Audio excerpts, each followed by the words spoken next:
तो वेलकम है दोस्तों। चलिए शुरू करते हैं global and citizenship education semester 2 का क्वेश्चन, ठीक है। और उसके आंसर भी जानेंगे जो कि पूछे गए हैं, प्रीवियस ईयर क्वेश्चन पेपर हैं आपके, और आपके एग्जाम में आने की संभावना बढ़ जाती है क्योंकि ऐसा देखा जाता है कि बार बार प्रीवियस ईयर क्वेश्चन पेपर से आपके क्वेश्चन आते हैं। देखिए यह पेपर आपका जनरली सभी के लिए होता है, चाहे आप बीए कर रहे हो, बीकॉम या फिर बीएससी। सेमेस्टर 2 कंपलसरी पेपर है, सीसी पेपर 6, ठीक है। पेपर आपका ऑब्जेक्टिव फॉर्म में आता है, आप सभी को मालूम है। चलिए देख लेते हैं। तो हम लोगों ने 25 क्वेश्चन कर लिए हैं। इससे पहले हम लोगों ने 3 वीडियो प्रीवियस ईयर इसके दे चुके हैं, अगर आपने नहीं देखा तो देख सकते हैं, और मैं इसको वीडियो का डिस्क्रिप्शन में भी दे दूंगा। हमारा यहाँ पे पहला क्वेश्चन है, 25 नंबर से ही शुरू करते हैं कि वैश्वीकरण के प्रभाव के कारण किस क्षेत्र में सबसे कम लाभ हुआ। दोस्तों वैश्वीकरण, ठीक है, इसके प्रभाव के कारण जो सबसे कम लाभ हुआ है ना, वह कृषि क्षेत्र है। हमारा कृषि क्षेत्र पीछे रह गया है दोस्तों इस मामले में, ठीक है, क्योंकि आजकल कोई भी खेती नहीं करना चाहता है यार। आप भी क्या खेती करना चाहते हैं? मन से बोलिएगा। अगर आप करना चाहते हैं तो आप मेरी कैटेगरी में शामिल हैं, चाहे जो हो जाए, चाहे मतलब कितना भी अमीर क्यों ना हो जाए यार, खेती नहीं छोड़ना है भाई, ठीक है। और बहुत अच्छी चीज़ है दोस्तों खेती, इसको मत छोड़िएगा। आगे देखते हैं वैश्वीकरण के क्या लाभ हैं, ठीक है। तो जो वैश्वीकरण आया, इंग्लिश में ग्लोबलाइजेशन बोलते हैं, इससे क्या लाभ हुआ? तो ग्लोबलाइजेशन से हमारा लाभ होता है, देखिए इसमें जो है नव उन्मेष और प्रौद्योगिकी का उपयोग होता है, मतलब कि नई नई टेक्नोलॉजी का उपयोग होता है। कम उत्पादन और लागत अधिक होता है, कम उत्पादन लागत होता है, यानी कि लो कम पैसा में ही आपका लागत हो जाता है, ठीक है, ज़्यादा चीज़ें आपको मिल जाती हैं। सी नंबर है विभिन्न प्रकार की संस्कृतियों का पहुंच, एक देश की संस्कृति दूसरे देश में पहुंच जाती है, ठीक है। तो ये सभी इसके लाभ हैं, ऑल ऑफ दिस, जिसको हम लोग बोल देंगे उपरोक्त सभी, ठीक है।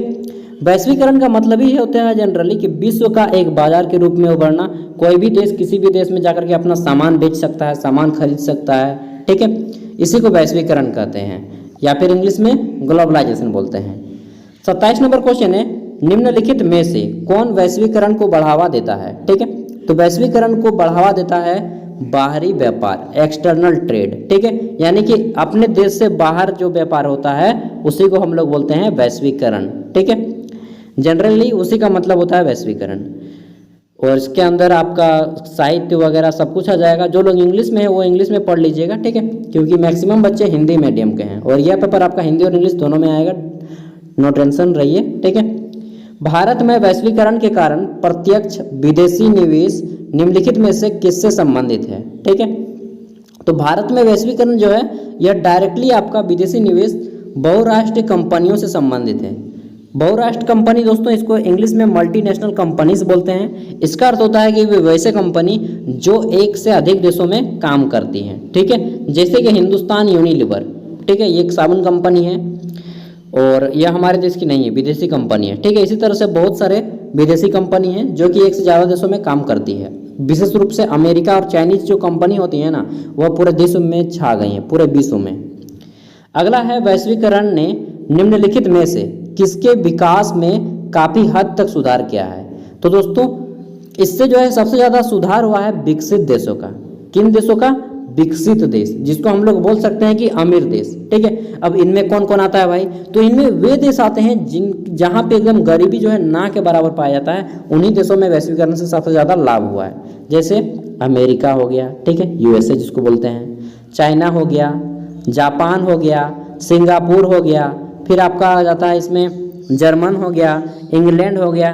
तो दोस्तों वे देश जहाँ पे जो है गरीबी लगभग ना के बराबर पाई जाती है, उन देशों का सबसे ज़्यादा लाभ हुआ है, यानी कि विकसित देश, डेवलप्ड कंट्रीज, ठीक है। 30 नंबर क्वेश्चन है, वैश्वीकरण विभिन्न आर्थिक और सामाजिक लाभों को सुनिश्चित करने में मदद करता है, ठीक है। तो वैश्वीकरण किस प्रकार के लाभों को मदद करता है? मजदूरों को, जी हाँ, मजदूरों को भी लाभ होता है इसमें, क्योंकि विदेशी सामान आता है तो उसका बहुत सारा काम मजदूरों को मिलता है। उपभोक्ताओं को तो होता ही है, कंज्यूमर्स को, उत्पादकों को भी होता है, ठीक है, यानी कि प्रोड्यूसर को भी होता है, यानी कि ऑल ऑफ दिस इसका राइट आंसर हो जाएगा। एक तुक्का यहाँ पे मारिएगा कि अगर आपको किसी क्वेश्चन का आंसर ना मालूम हो और अगर वहाँ पे दिया है उपरोक्त में से सभी, तो उसको टिक लगा दीजिएगा। 90% संभावना है दोस्तों कि आपका वही क्वेश्चन सही हो, ठीक है। अगला है 31 नंबर, बहुराष्ट्रीय कंपनियों ने वैश्विक बाजार में प्रवेश किया, ठीक है। तो किसके माध्यम से प्रवेश किया है? जितने भी मल्टीनेशनल कंपनीज हैं वो जो हमारे मार्केट में आ गए हैं, एक नीति के तहत आई हैं, एक ट्रीटी के तहत आई हैं, उसको बोलते हैं वर्ल्ड ट्रेड ऑर्गेनाइजेशन, विश्व व्यापार संगठन। दोस्तों इसको पहले गेट के नाम से जाना जाता था। क्या? GATT, general agreement on tariff and trade, ठीक है, GAAT होता है इसका GATT, general agreement on tariff and trade, ठीक है। तो ये पहले लागू हुआ था, फिर बाद में इसका नाम बदल के WTO कर दिया गया, वर्ल्ड ट्रेड ऑर्गेनाइजेशन कर दिया गया। इसके तहत जो भी सदस्य देश इसके हैं, उसके तहत WTO में जितने भी सदस्य देश हैं उन सभी में कोई भी देश जाकर के अपना सामान कहीं पर भी बेच सकता है। तो ऑप्शन बी इसका राइट आंसर हो जाएगा, ठीक है। अगला क्वेश्चन है, निम्नलिखित में से कौन सा विकल्प विदेशी व्यापार के लिए प्रतिबंध हो सकता है? तो दोस्तों विदेशी व्यापार के लिए इंपोर्ट टैक्स जो है प्रतिबंध होगा।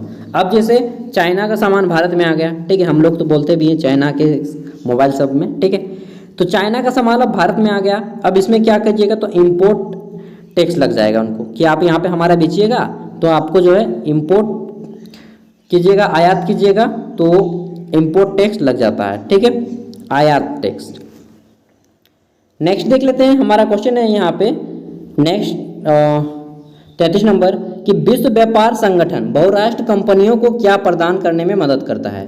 दोस्तों विश्व व्यापार संगठन जिसको WTO, अभी हमने बोला कि WTO के तहत जितने भी कंपनियां हैं वो किसी भी देश में जाकर के बेच सकती हैं। तो WTO एक ऑर्गेनाइजेशन है, संस्था है विश्व स्तर पे जो अपने सदस्य देशों को ऋण देता है, ठीक है, व्यापार करने के लिए ऋण देता है। ऑप्शन ए इसका राइट आंसर हो जाएगा, fund for trade and investment, ठीक है। आगे देख लेते हैं, नेक्स्ट क्वेश्चन है 34 नंबर कि वैश्वीकरण की चुनौतियां क्या हैं? अब वैश्वीकरण जो होता है, विश्व में सामान कहीं पर भी बेच सकती हैं, तो इसमें कौन कौन सी रुकावटें आती हैं, ठीक है, तो उनको विशेष रूप से जो बाधाओं का सामना करना पड़ता है वह है आपका विदेशी श्रमिकों का शोषण होता है। आपने सुना होगा अखबार में कि झारखंड के सैनिक सऊदी अरब में गए और वहाँ जब जाके फंस गए, अब मुख्यमंत्री को गुहार लगा रहे हैं कि हमें बचाइए, निकालिए यहाँ से कहीं पे, तो ये होता है शोषण करना, ठीक है। तो एक्सप्लॉइटेशन बोलते हैं कि एक्सप्लॉइटेशन हो रहा है, उसका शोषण हो रहा है, बचाइए यार तो ये होता है जनरली। अगला है बहुराष्ट्र कंपनियों के विस्तार में कठिनाइयाँ आती हैं। जैसे हमारे इलाका में कोई फैक्ट्री बस रहा है तो हम लोग बोलेंगे नहीं नहीं हम लोग फैक्ट्री नहीं बिठाने देंगे, हम लोग को बीमारी हो जाता है यार, तो अदर टाइप से बोलते हैं कि हम लोग का ज़मीन चला जाता है, ठीक है। तो ये भी एक तरीका है, ये भी इसके भी कारण फैल नहीं पाता और जो कि सही भी है।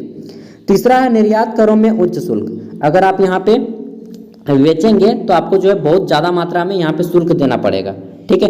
तो ये आपके कुछ प्रतिबंध हैं जिसके कारण जो है विश्व वैश्वीकरण में रुकावटें आती हैं। तो ऑप्शन डी इसका राइट आंसर हो जाएगा, उपरोक्त सभी, ठीक है। 35 नंबर क्वेश्चन है, निम्नलिखित में से सही कथन की पहचान कीजिए, ठीक है। तो देखिए सही कथन यह है कि विश्व व्यापार संगठन विश्व बैंक, वर्ल्ड बैंक है एक, ठीक है, एक विश्व व्यापार संगठन है, एक वर्ल्ड बैंक है, एक इंटरनेशनल मॉनेटरी फंड है। ये तीन को बड़े बड़े अंतर्राष्ट्रीय संगठन जो है जो क्या करते हैं, ऋण मुहैया कराते हैं, ऋण देते हैं देशों को, ठीक है। तो विश्व बैंक अपने सदस्य देशों को ऋण देता है, व्यापार कीजिए चाहे जो कीजिए, जैसे कि बैंक होता है ना, हाँ हम लोग ऋण लेते हैं, RBI हो गया, ठीक है, RBI तो बहुत बड़ा बैंक हो गया यार, मतलब बैंक ऑफ इंडिया हो गया, एक्सिस बैंक हो गया, जो भी है आपका SBI हो गया, इन सभी से हम लोग ऋण लेते हैं। जब किसी देश को लोन लेना होता है तो वो विश्व बैंक या फिर WTO या फिर आपका अंतर्राष्ट्रीय मुद्रा कोष, इन सभी से ऋण लेता है, ठीक है दोस्तों। अगला है भारतीय बाजार मुख्य रूप से वैश्वीकरण के साथ एक बाजार बन गया है। तो भारतीय बाजार जो है वैश्वीकरण के साथ हमारा एक बाजार बन गया है, क्रेता बाजार, ठीक है, क्रेता बाजार। यहाँ पे बहुत ज़्यादा हम लोग सामान खरीदते हैं, तो ये आपका क्रेता बाजार हो जाएगा, ठीक है। कोई भी चीज़ देखिए वहाँ पे made in China, made in China, made in China, एकदम यार सब चाइना चाइना चाइना हो गया है। चलिए देखते हैं, अगला है एक गाना भी निकला था, आप लोग सुने होंगे चाइना के 37 नंबर क्वेश्चन है कि which of the following is international organisation deal with the, अरे यार मुझे हिंदी में पढ़ना है, निम्नलिखित में से कौन सा अंतर्राष्ट्रीय संगठन विभिन्न राष्ट्रों के बीच व्यापार नियमों को बताता है चाहे संबंधित है? तो दोस्तों मैंने अभी बताया है कि WTO के तहत ही कोई देश दूसरे देश में जाकर के सामान बेचता है, ठीक है, वर्ल्ड ट्रेड ऑर्गेनाइजेशन इसको बोलते हैं। अगला क्वेश्चन है कि यूरोपीय संघ, कौन संघ? यूरोपीय संघ के बारे में निम्नलिखित कथनों पर विचार कीजिए। ठीक है, तो यूरोपीय संघ के बारे में हमारा कथन है कि यह जो है आपका परिषद, यूरोपीय संघ निर्णय लेने की वाली शाखा है। यूरोपीय संघ जो है परिषद यूरोपीय संघ की निर्णय लेने वाली शाखा है, मतलब ये परिषद होता है, उनका एक ऑफिस का नाम है। ठीक है, जहाँ पे निर्णय लिए जाते हैं। दूसरा हमारा है कि यूरोपीय संघ में कुल मेंबर कंट्रीज कितने हैं, तो 28 मेंबर कंट्रीज हैं। ठीक है, 28 सदस्य देश हैं दोस्तों, जिसमें से आपके 19 सदस्य देशों के मुद्रा जो है यूरो है। क्या है, यूरो। ठीक है, बाकी सभी के मुद्रा अलग अलग है, किसी का डॉलर है, किसी का पौंड है, किसी का अपना अपना है, जो भी है। और इसका स्थापना करने में जर्मनी का बहुत बड़ा हाथ था, जर्मनी कंट्रीज का। ठीक है, तो 1 और 2 दोनों इसका राइट आंसर हो जाएगा, ए एंड बी दोनों। ठीक है, 1 एंड 2 दोनों इसका सही हो जाएगा। अगर आपके सामने कॉपी पेन होगा तो नोट करते जाइएगा। 39 नंबर क्वेश्चन है कि निम्नलिखित में से कौन सा कथन यूरोपीय संघ के बारे में सही नहीं है। ठीक है, विच of the following statement is not correct about the EU. ठीक है, अब देखिए यूरोपीय संघ के बारे में अभी आपको मैंने कुछ चीज़ें बताई कि इसके 28 सदस्य देश हैं। जर्मनी यूरोपीय संघ का संस्थापक देश है, बिल्कुल सही है। ठीक है, और जर्मनी की राजधानी कहाँ है, बर्लिन। ठीक है, अगला है आपका क्रोएशिया यूरोपीय संघ का नवीनतम सदस्य देश है, बिल्कुल सही है। क्रोएशिया अभी अभी जुड़ा है यूरोपीय संघ में, हमारा भारत नहीं जुड़ा है। अगला है यूरोपीय संघ के सभी सदस्यों में माल्टा का क्षेत्र जो है सबसे बड़ा है, बिल्कुल सही है, माल्टा का क्षेत्र बहुत बड़ा है। लेकिन यहाँ पे जो डी नंबर बोला है कि यूरोपीय संघ के सदस्य देश जितने भी हैं 2800 देश, इन सभी की मुद्रा यूरो है। नहीं दोस्तों, यहाँ की मुद्रा मात्र 19 देशों की मुद्रा यूरो है, बाकी सभी की मुद्रा अलग अलग है। ठीक है, तो ये इसका गलत आंसर हो जाएगा, ऑप्शन डी। 40 नंबर क्वेश्चन है कि रिम्पेक, ठीक है, रिम्पेक अभ्यास यानी कि एक्सरसाइज जिसको बोलते हैं, रिम्पेक अभ्यास में भाग लेने से चीन का विनिवेश क्या हुआ है। ठीक है, सॉरी कब हुआ, तो देखिए रिम्पेक अभ्यास में भाग लेने से चीन का विनिवेश कब हुआ दोस्तों, राइट आंसर हो जाएगा आपका यह 2018 में ही हुआ था। ठीक है, 23 में 2018 को हुआ था रिम्पेस। तो जितने भी युद्ध अभ्यास है उससे 4 से 5 क्वेश्चन आते हैं आपके। अगला है फिलीपींस ने अपनी पहली ब्रिगेड कब भेजी। ठीक है, तो फिलीपींस, और दोस्तों रेमन मैग्सेसे पुरस्कार का नाम सुने होंगे जो कि फिलीपींस सरकार की ओर से दिया जाता है। ठीक है, फिलीपींस ने अपनी पहली ब्रिगेड 10 जुलाई 2020 को भेजी थी। ठीक है, नेक्स्ट क्वेश्चन देखते हैं। अगला क्वेश्चन है कि हाल ही में युद्ध अभ्यास, हाल ही में एक युद्ध अभ्यास हुआ, कब हुआ। ठीक है, तो आपको 2023 के जान लेने हैं 1-2 युद्ध अभ्यास जितने भी हैं करंट अफेयर देख के। अक्टूबर 2023 अलास्का में हुआ। अलास्का कहाँ है, तो अमेरिका का एक प्रसिद्ध शहर है अलास्का, जैसे कि कैलिफोर्निया का नाम सुने होंगे, न्यूयॉर्क का नाम सुने होंगे, वाशिंगटन डीसी का नाम सुने होंगे, ये सभी आपके अमेरिका के ही शहर हैं। ठीक है, आगे देख लेते हैं। हमारा क्वेश्चन है युद्ध अभ्यास किस स्तर पर शुरू हुआ। ठीक है, युद्ध अभ्यास किस स्तर पे शुरू हुआ दोस्तों, यह जो है पल्टन के स्तर पे शुरू हुआ था। ठीक है, पल्टन, तो इसको राइट आंसर हो जाएगा पल्टन लेवल।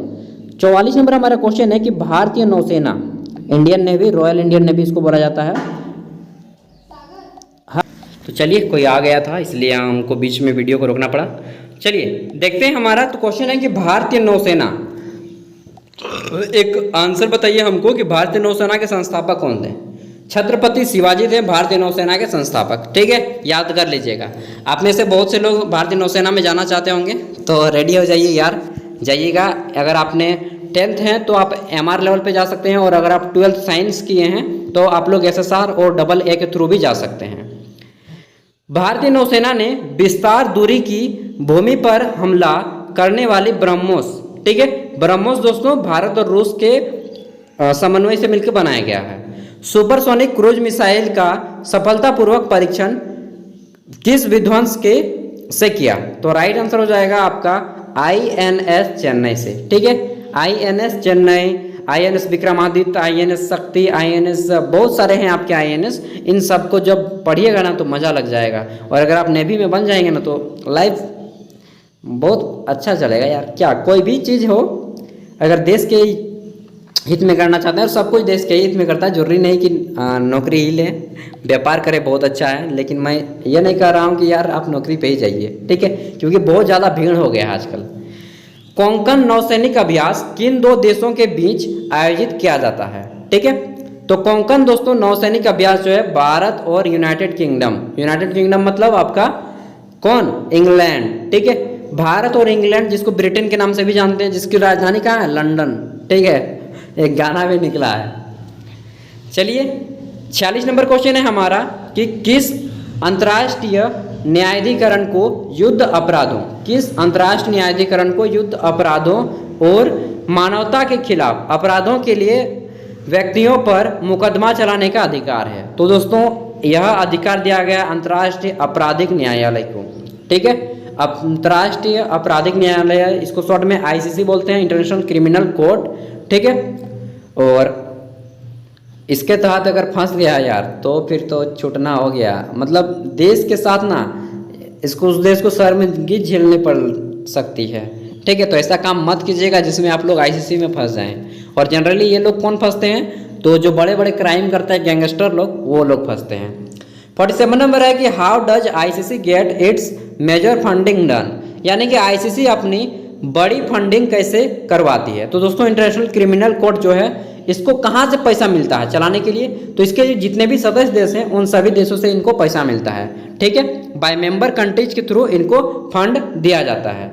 48 नंबर क्वेश्चन देख लेते हैं, जिसमें पूछा गया है कि 14th यानी कि 14वां संस्करण, जिसे एक्सरसाइज नोमेडिक एलिफेंट मंगोलियाई संयुक्त सैन्य प्रशिक्षण का 14वां कहा जाता है, ठीक है। तो कब शुरू हुआ यह, दोस्तों यह शुरू हुआ था 2019 में।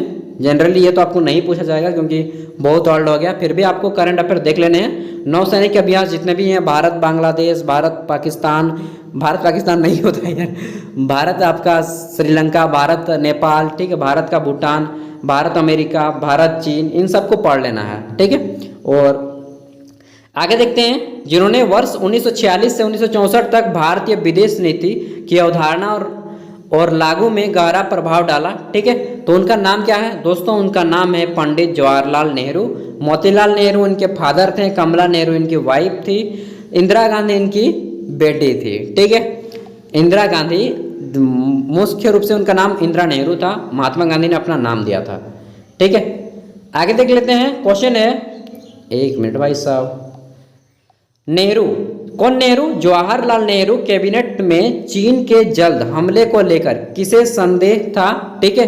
तो कैबिनेट में, नेहरू कैबिनेट में चीन में जल्द हमले को लेकर किसे संदेह था, राइट आंसर हो जाएगा सरदार वल्लभ भाई पटेल।